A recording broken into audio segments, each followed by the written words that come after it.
Olá pessoal, tudo bem? Eu sou Hafner, falando aqui de Lisboa, Portugal.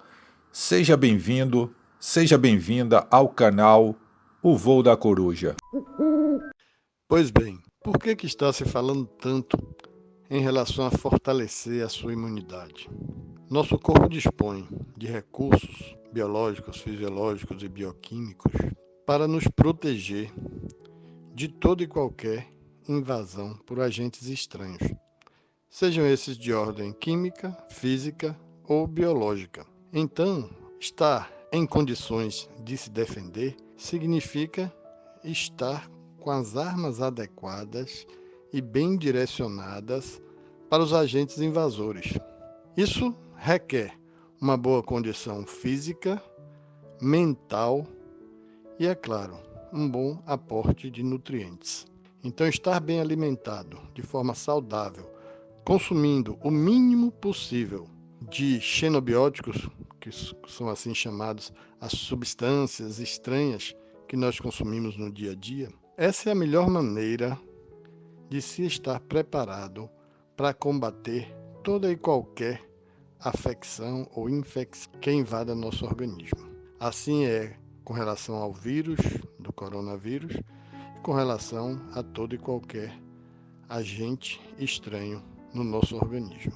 Com relação à medicação que está sendo tratada ultimamente em todas as mídias, que é atribuída à hidroxicloroquina como um medicamento que pode combater diretamente essa infecção viral, se faz uma necessidade bem pontual e circunstancial de se fazer uma série de alerta que vai servir não só para o uso ou abuso dessa substância, como para qualquer outra medicação. Um medicamento, ele não é natural do nosso organismo. Ele também é uma substância estranha. E assim que nós absorvemos um medicamento, a substância que circula por nosso corpo recebe em resposta todo o processo metabólico fisiológico para expulsar o mais rapidamente possível essa substância do nosso organismo. Daí decorre uma série de ações físico-químicas, biológicas,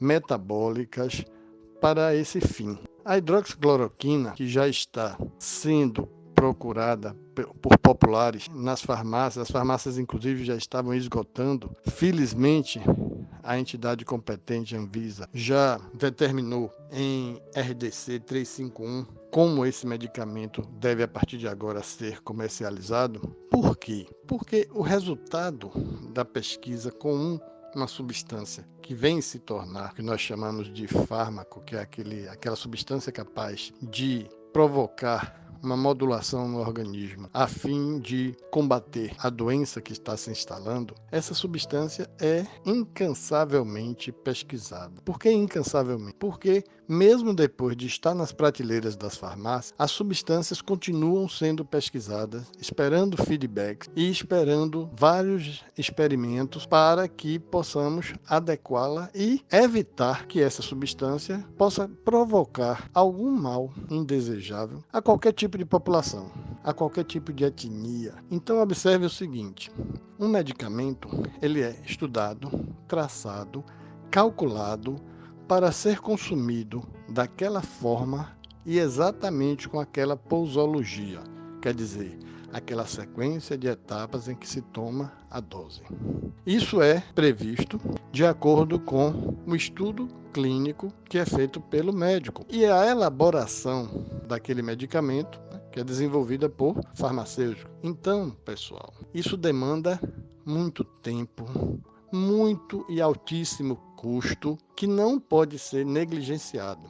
O uso indevido de medicamentos pode provocar males que não vão se instalar nesse exato momento. Podem se instalar no decorrer do tempo futuro ou até em gerações futuras, nossos filhos, netos, bisnetos. Então, muito cuidado com relação ao consumo dessa substância. E isso eu me refiro, inclusive, aos profissionais prescritores também. Precisam, mesmo em épocas de acelerar atendimento, é preciso certificar-se do diagnóstico e adequar a posologia ao perfil daquele paciente e no estado que ele se encontra.